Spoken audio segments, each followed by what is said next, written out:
by NATO nations will divert millions of dollars from climate finance while increasing greenhouse gas emissions. We're joined now by two guests.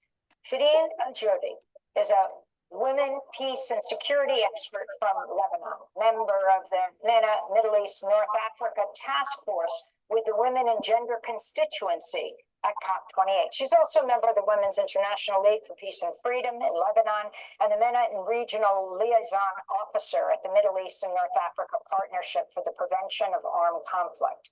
And Deborah Burton is here. She's co-founder of Tipping Point North-South. She leads their Transform Defense project focused on military emissions and spending, climate change, and climate finance, co-author of the report Climate Crossfire, how NATO's 2% military spending targets contribute to climate breakdown, published with the Transnational Institute. We welcome you both to Democracy Now! Deborah Jordan, let's begin with you. Talk about what you have found in this report. We're going to go specifically to the conflict just hours from us right now in Gaza and what that means. But broadly, talk about the link between NATO, war, and climate change. I think the first thing I want to say, sitting here alongside Shireen, is I don't think we can be seeing a more extreme example of a war machine in operation than what it is we're seeing and hearing from Gaza. I just want to say that Israel is the 15th largest military spender in the world, and it's spending $24 billion a year on its military, and you're seeing this let rip on a population that really cannot defend themselves. So what we've been working on with Transnational Institute and Stop and Handle in the Netherlands is this report, Climate Crossfire. Climate Crossfire is actually a companion piece to a report we wrote last year before COP, and that was looking generally at how military spending accelerates climate breakdown. So that was a general picture. This year we're focusing on NATO. NATO is a 31-member strong military alliance. And just to give people a kind of general, a little bit of context to help orientate themselves, global military spending now is $2.2 trillion per annum. It's rising. It's risen something like 20% in the past 10 years. NATO accounts for half of that. So 1.1 trillion per annum accrues to NATO. And this is all before Ukraine and Gaza. So this is all going to start taking a sharp incline up. Generally, in terms of emissions, the global military are estimated on patchy data because they don't fully report that something in the order of 5.5% of global greenhouse gas emissions. And again, to put that in context, that is more than the 52 countries of the African continent that come in at somewhere in the order of 3.5% to 4%. That's the total greenhouse gas emission burden. It's hardly a burden for 52 countries. The global military come in at 5.5%. So to look to NATO, to come to NATO, which, as I said, is a 31-member military alliance, accounts for half of military spending. In terms of emissions, it currently would rank, if it were a country, NATO would come in at 40, the equivalent of the Netherlands, for example. And with this 2% of GDP request, what NATO are asking their 31 members to do is to increase on what they're spending now, get their military spending, annual military spending, up to 2% or more of GDP. Okay, so what we worked on, we asked the question, well, what would that mean for greenhouse gas emissions? And what would it mean for military spending? And we worked over this 8-year period of 2021 to 2028. And in the case of military spending, it would be over that 8-year period, accruing another $2.57 trillion over that 8-year period. And that 2.57 trillion would get you, as an example, 118 years of that paltry 100 billion climate finance figure that was agreed at in the Paris meeting in 2015. What do you mean by climate finance? So this is 100 billion that was agreed in 2015 at Paris. And announced in Paris. As support climate support, climate finance support for the world's most vulnerable countries. And we, the rich countries, are legally bound to deliver that. So what we're trying to do with the scale of military spending, which is in the trillions, it's in the trillions, is to put that alongside these, on the one hand, pledges, and on the other hand, gaps. There are so many climate finance gaps. The 2% GDP target for NATO members in terms of emissions, so there is an emissions burden to this. Currently, NATO is sitting, again, you know, it's something in the order of, you know, in the order of Netherlands, emissions, in terms of emissions. That 2% increase over that 8-year period, again, we calculate would bring it closer to Russia, Russia's emissions burden. Russia is a major, you know, oil-producing country. Something like 2 billion tons of CO2. Actually, President Putin is expected to be here in Dubai tomorrow. I mean, you know, it's here at COP, and certainly in terms of this issue that we're working on here, the military mission story, and it's primarily because of Ukraine, and now with Gaza, suddenly we are able to get some oxygen of publicity. You know, we're here now talking about this because of this collision between conflict, wars, conflict-related emissions, which I should say is not in that 5.5% estimate. This estimate of 5.5% of global military greenhouse gas emissions accruing to the military does not include conflict. It doesn't include conflict. So with Ukraine and now Gaza, we are able to illustrate, to show, to as I say, bring oxygen and publicity to the fact that there is an absolute correlation between military spending. So the more you spend on your big ticket, gas guzzling, fossil fuel, totally fossil fuel reliant hardware, the jets, the tanks, the bombs, the missiles, all of these things that we are seeing raining down on people, they are all fossil fuel dependent. There is an absolute correlation between military spending and the emissions that come from that hardware. And we are going in the wrong direction. We are absolutely going in the wrong direction. And the NATO 2% target, for example, is completely counter to all climate targets. So what do you mean by 2% target of GDP? So NATO must is saying spend on military. they are asking their 31 members to spend. Remember, President Trump kept saying, "You are not paying your fair more, share." and more. We need you to spend. We need you to spend more. And it doesn't really stop at NATO. NATO have allies in other parts of the world who are looking at 2% or more. So this 2% of GDP, it's important. Doesn't sound like very much, but it's very significant because you're talking about orders of billions over a period of time. Okay, I'm going to stop sharing, and I'm going to ask Deborah to come back on. Thank you, Tim. So you can all go home now and enjoy your Friday evening. That's a kind of a snapshot, really. It was quite it was a great thing to be asked to do that show. Amy Goodman is hugely respected. Democracy Now! Is hugely respected. And it gets widely disseminated through their various social media platforms. So it was, and because Gaza was everywhere at COP in Dubai, the combination of us being there with that report. Oh, crap. Can you unmute? Sorry. I've muted you, Deborah. Right. Okay. Sorry. So there you go. Yeah, it was a great thing to be invited to do that interview because Democracy Now! have real reach and they're taken very seriously. And this combination of being there with that report, NATO, 2% climate, war, military spending, in the context of Gaza, which was everywhere at COP, meant that those two things came together, brought us to the attention of Democracy Now! And so we did that interview. Okay, so I've been asked to sort of do this quick sort of to talk through from COP28 to COP29.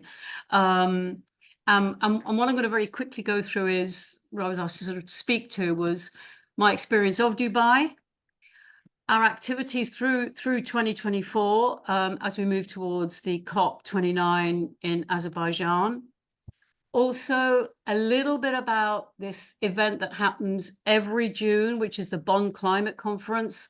This is the precursor to the COP. It's a kind of midway point where things start to sort of settle down in terms of the agenda for COP coming. To say a little bit about whether or not we think there can be progress made on the topic of military missions at COP29. What does Ukraine and Gaza mean for all of this? And finally, how do we continue to build awareness and action on the issue? So there are the kind of the bullet points that that you know I was asked to sort of speak to. And as a little bit of context, just to pick up on that interview there, on some of those stats, and I'm pretty sure that everybody on this call will know all of this, but we are talking about 5.5%. This is the SGR COBS figure. 5.5% of global greenhouse gas emissions is what we believe accrue to the global military, but we don't know the full story because, as you know, they don't fully report. And if the global military were a country, it would rank 4th with emissions exceeding Russia's. Global military spending is sitting at 2.24 trillion now. It's gone up since even COP. 21% increase over the past 10 years. And as I say, our sort of mantra is military emissions positively correlates to military spending. So the more you spend, the more you increase your spending, the more you will be spending on your big ticket fossil fuel weaponry. The other interesting figure in all of this is that while we are now spending 2.4 trillion, that's what we're at per annum, that is exactly the figure that the UN are saying we need every year between now and 2030 for climate finance. So we have this 2.4 trillion going out on global military, and we have this plea by the UN for 2.4 trillion every year to 2030 to start to plug this gap of what is needed across the board on climate finance. And the last stat that I'll leave with you, which came out of our last report, is that basically the richest countries are spending 30 times as much on their armed forces as they spend on providing climate finance. So that's just like the scale of the problem. And as I say, for us, there is just no separating out this issue of military spending from the emissions. So my experience of COP in Dubai, we had 3 events. We were lucky to be part of 3 events. And it's interesting to contrast COP with Bonn. Now, the COPs have become an absolute circus. Glasgow, 25,000 people were at Glasgow, 35,000 people were at Sharm el Sheikh in Egypt. That was the first COP that I went to. 75,000 at Dubai. So it's a circus. Baku, Azerbaijan are saying they're going to pare that right back. Now, I don't know what that means I don't know how they will cut that across the numbers in terms of delegates attending, you know, from corporates and business through government through to activists, but they're saying that it won't be of the scale of Dubai. And it's interesting that Bonn is a really important place to be at in the middle of the year. 4,000 people go to Bonn, and the 4,000 people that are at Bonn are people for whom this is their day job.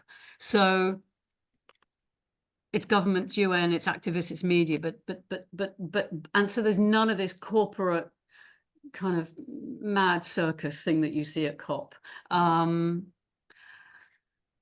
would say since Sharm el Sheikh, which was November 2022, which was the first one we were at, I would say between then, I should say, and now 18 months on, and even COP29, 2 years, I would say that we have come a long way.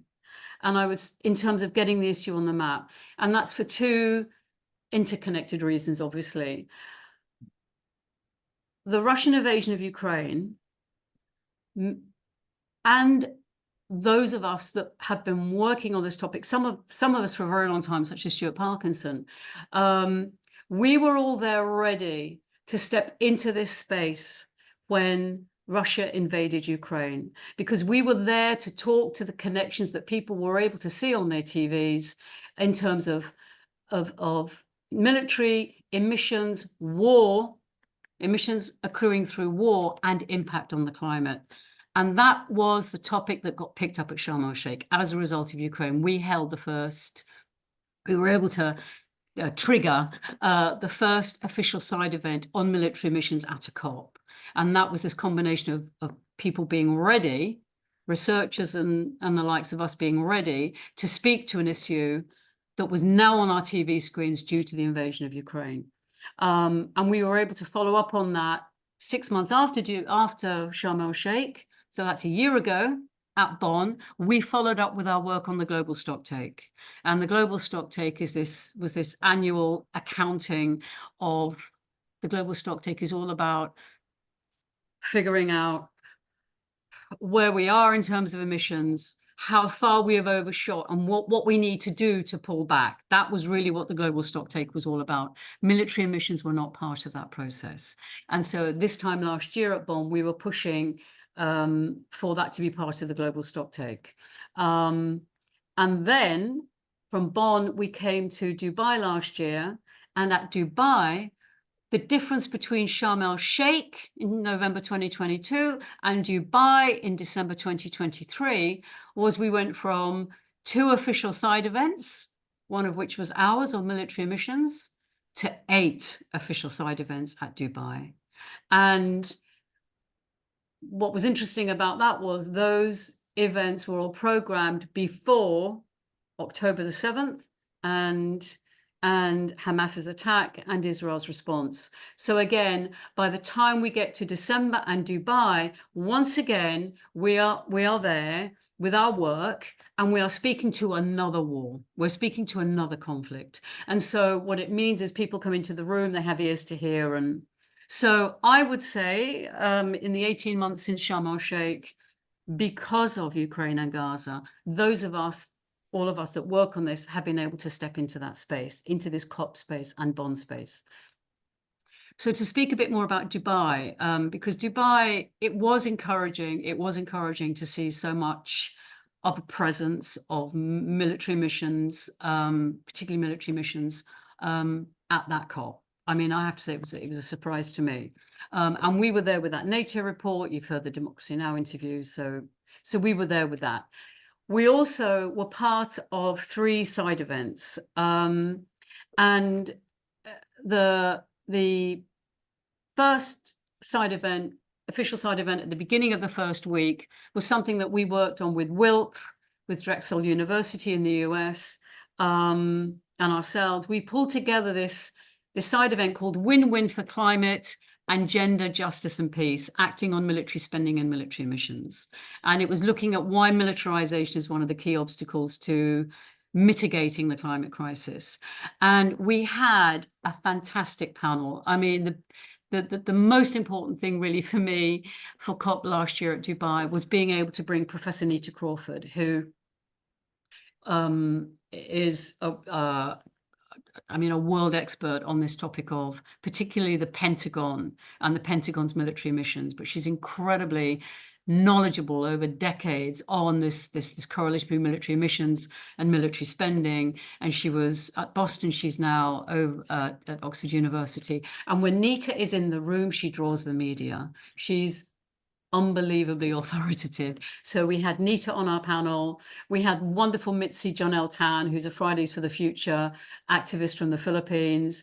We had WILPF speakers from Syria talking about how they see the nexus between climate and conflict through their perspective.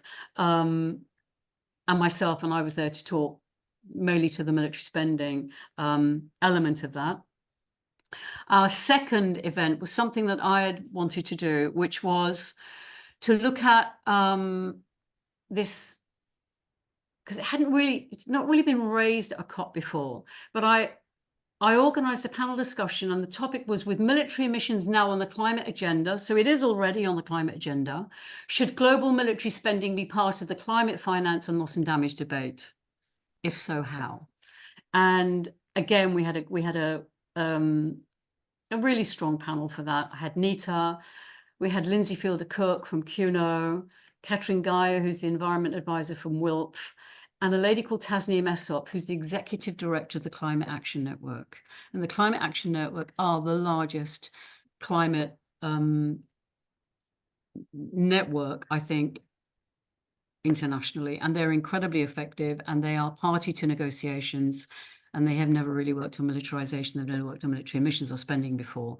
And Tasneem was part of that panel, and that was a hugely important moment that she was able to hear Neta, hear Lindsay, hear Katrin, hear myself talk about the different aspects of why this issue is very much a development issue. It's a climate finance issue, and so that was a good thing to do. And then the final thing that I was part of, and this is all just to give you an idea of how the topic has sort of arrived at that level. That's to say, in terms of official side events inside the Blue Zone, with really good people both at panel level and people sitting in the audience. The final event was in the second week, and it was something that I was invited to speak on, and it was an honor to be on this panel. It was hosted by CUNO. Speakers included Harjeet Singh, who was the policy director for Climate Action International. Tasneem's the executive director. Harjeet was there to talk about equity. The topic was shifting money and power. How do we get transformational climate action through shifting money and power? How do we make all of that a peace and justice multiplier? And it was a great discussion because it was kind of big picture stuff. It was talking about money and power, whether that is through addressing inequality, global poverty, equity. I was there to speak to the military, and it was just a privilege to be on that panel, being able to present this topic as part of a wider discussion. So they were the three events that we were a part of. They were all extremely well attended. The media that came out of them was very strong. The Democracy interview was came about as through that. But the Guardian also covered our report, the NATO 2% report, and what they were able to do was take that Guardian article, and it was put into the main daily dissemination news service that at COP. So the Guardian wrote about our report. That news item, that Guardian article, then got put into this news outfit, the main office that sits inside COP, that makes decisions about what stories then get sent out to all the media attending COP. And that happened with our NATO report. So Dubai, I would say, was an incredibly effective platform for all of us there speaking on this issue. And bear in mind that Gaza was absolutely everywhere. So we were speaking in the context of Gaza. The next thing we have coming up now, building on Dubai, is we have Bonn in June. So Bonn is up again. This will be my second Bonn. And a few words about how we approach Bonn. We had put in for a side event. You can do the same thing at Bonn. You can apply for an official side event inside the Blue Zone, inside it's the main area. And we had put in for a side event that was linking military spending to climate finance. And we went and we applied with 3 partners. It was TNI, DREXEL again, and WILPF. We just heard last week, and we are incredibly disappointed. It was not accepted. Nor was there will be no side events on military emissions or spending at Bonn. And I cannot pretend that I'm not deeply disappointed, because it felt like we were building. I don't know what the reasoning is around that. So what the reasoning is around that, I don't know. And I also don't know what that means for COP, but I'll come on to that.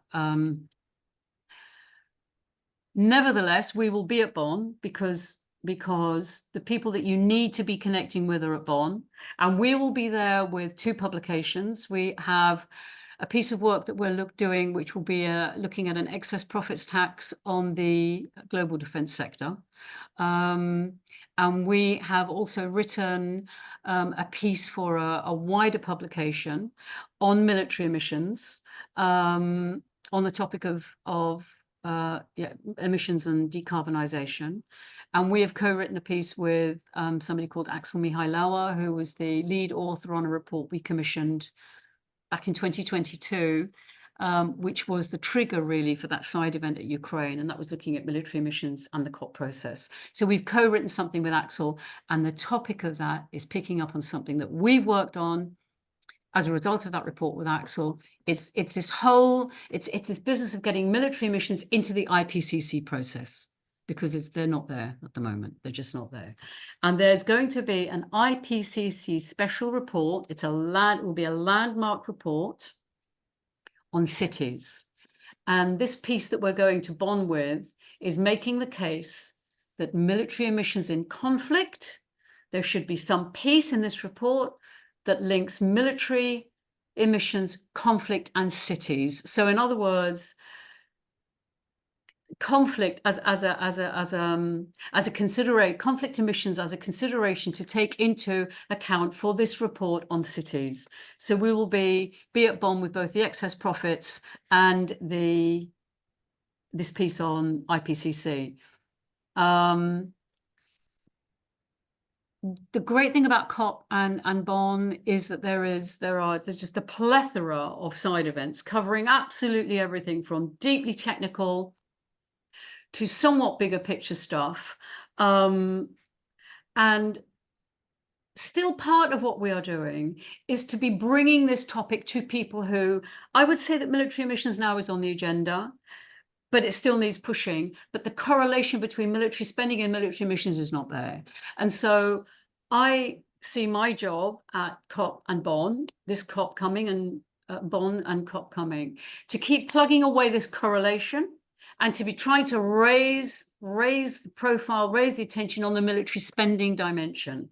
And so, you know, what we do at Bonn is we will attend side events where it's relevant. We put our hand up, we ask questions, we talk about what we're doing, we introduce people to what we're doing. It's also a way to reconnect with people that you know are on side, whether that's the NGO world or media or other delegates, and also to sort of sound people out.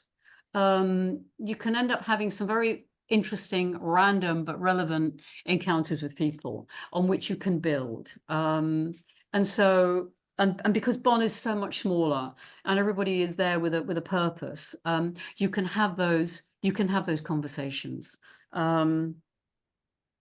So moving on to COP29, so from where we are now over the next 6 months,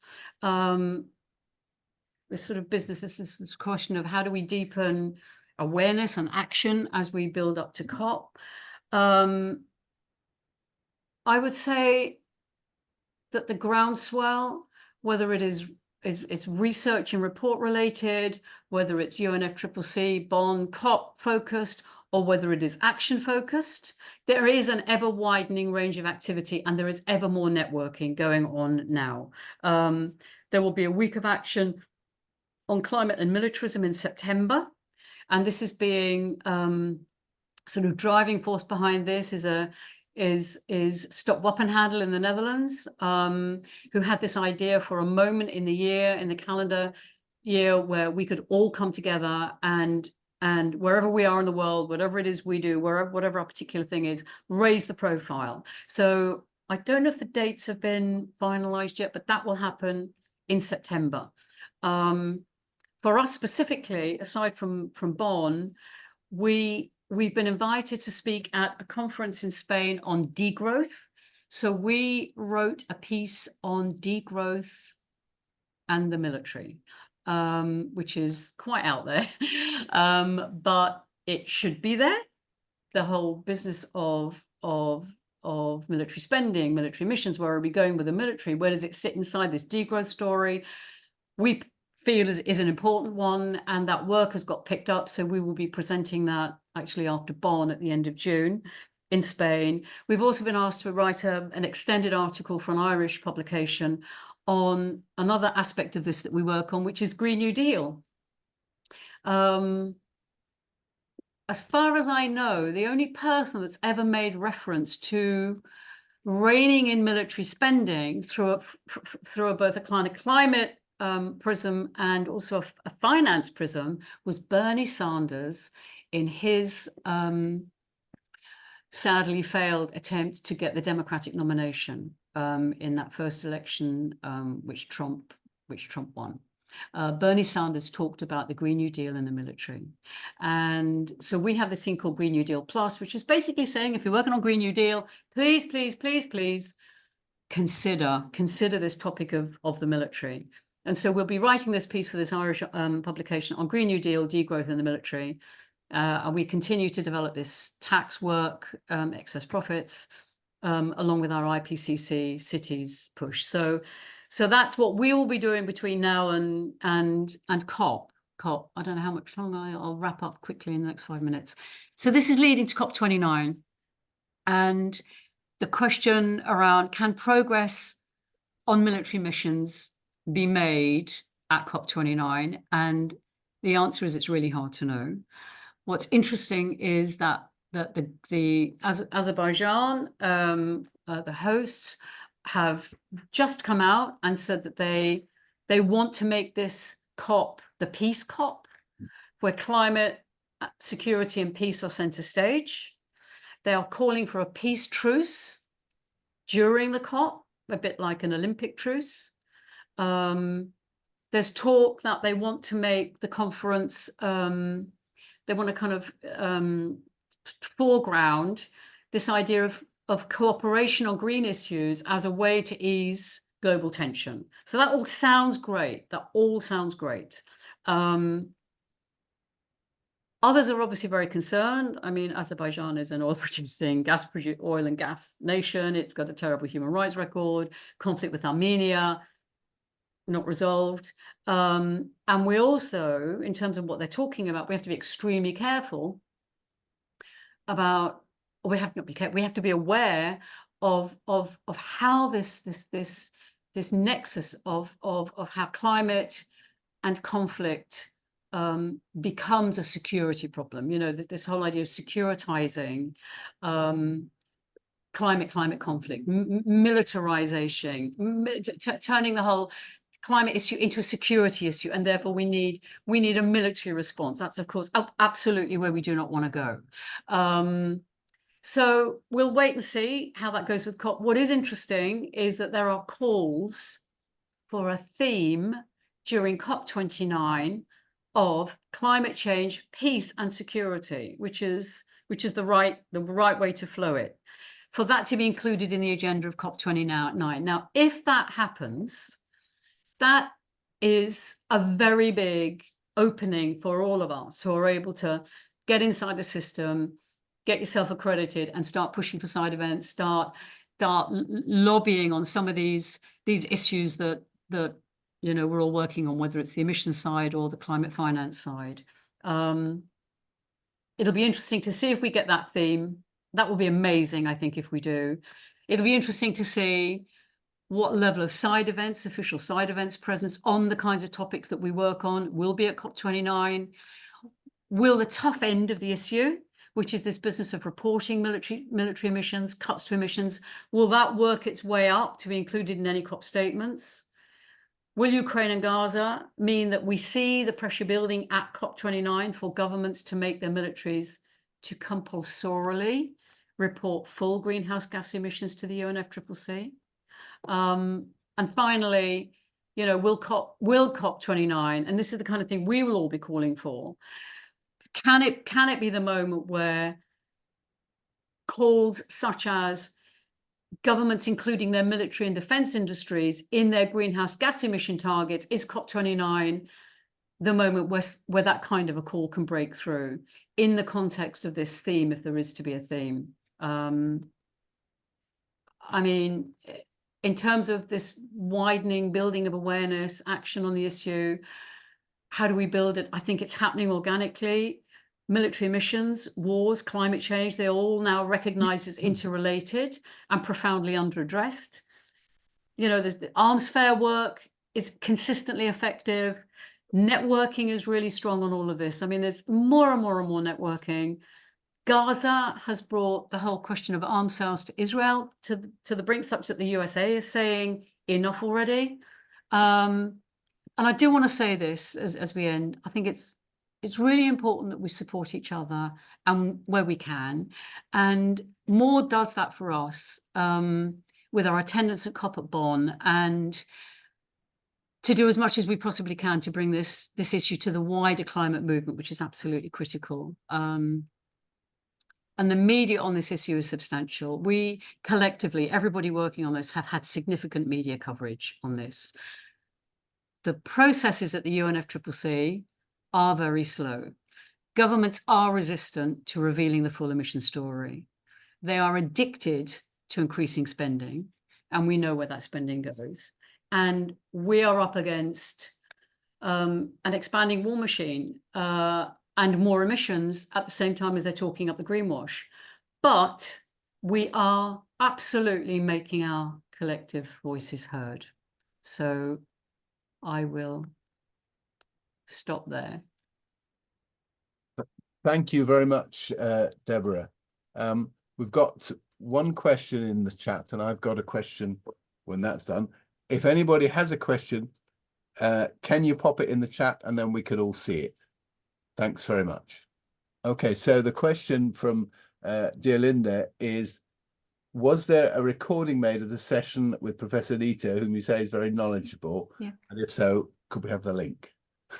There's recordings of all of them. So I'll certainly send you the recordings of the two official, the QNO and ours. Yeah. Lovely. Thank you. My question, now, I don't want to sound too much like Liz Truss blaming dark, sinister forces. But do you think that the fact that you didn't get a side event for the upcoming Bonn was because you were nobbled by the military or friends of the military or what? No. Well, I say no, I have no idea really, do I? But I don't know the answer to this. What I have heard, what I know is that they were oversubscribed by about a third on last year's bonds. It's much smaller than COP, but oversubscribed.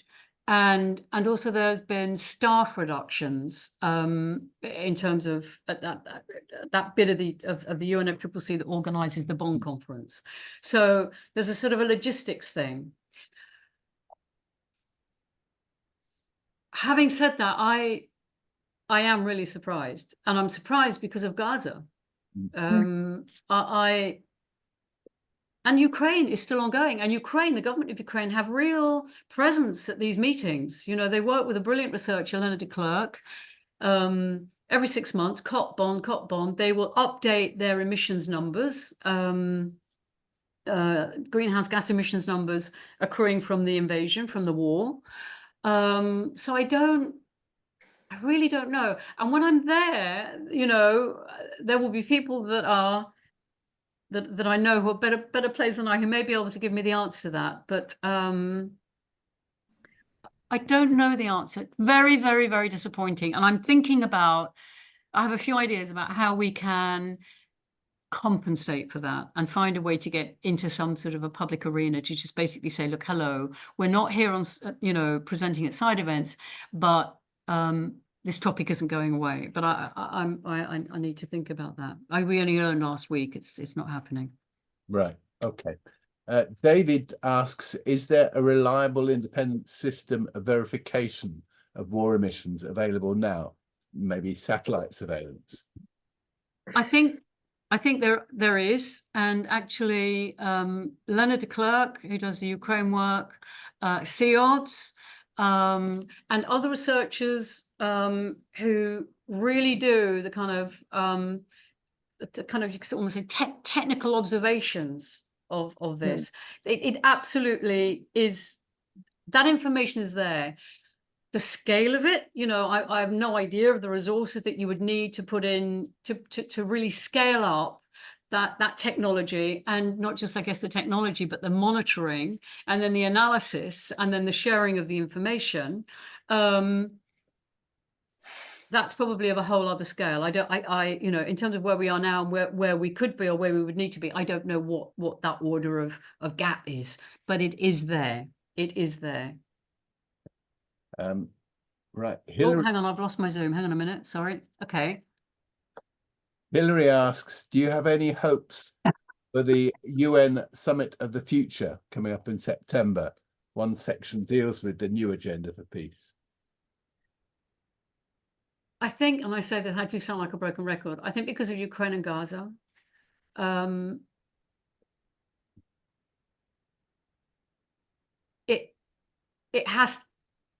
topic has to have some impact at that gathering. Yeah. There's no, how can it not? And it's coming at the same time as we're spending more. You know, you have this 2.4 trillion and there's 2.4 trillion. That's not lost on the UN. Of course, it's always down to governments, isn't it? It's always down to government. It's not lost on the good people at the UN. It's not lost on, you know, the global South coalitions, of which there are many different, you know, variations on a theme. It's not lost on them. What is interesting is that I think that the climate, I don't know what we will do yet, but we will do something that will feed into that September moment that will be focused on military spending and climate finance, hopefully with support of the wider climate network. Because I think we all know it. The trick with this, to some degree, is to take the peace movement work, and it's happening already, and push it into these other constituencies that have maybe, you know, they're able to amplify more, or they're just able to amplify more. And so and also the week of action, that we mentioned earlier in September on climate and militarism, that will partly be chiming with that. So what we need to be thinking about over the summit is how do we maximize, into whatever that is, media, actions, reports, whatever, this climate piece and that conference moment. I mean, I would say because of war, because of Ukraine and Gaza, the platform is there for us to step up onto. Cool. Okay. Thanks for that. Anne has a question. She has two, but we haven't got. Oh yeah. And we've got the second one now. What about the destruction caused by war? Emissions of fire, smoke, dust, rebuilding using energy, mining to provide materials, etc. Yes. Can you comment on that? Yes, and that 5.5% and does not include either conflict emissions or post-conflict reconstruction. And what's interesting is in the case of Ukraine, and I think I roughly know the number. In the case of Ukraine, it would seem that approximately 25% of emissions in that conflict are the result of of the conflict itself, of the war itself, primarily fossil fuel burning. 35%, I think that's the figure, is post-conflict reconstruction.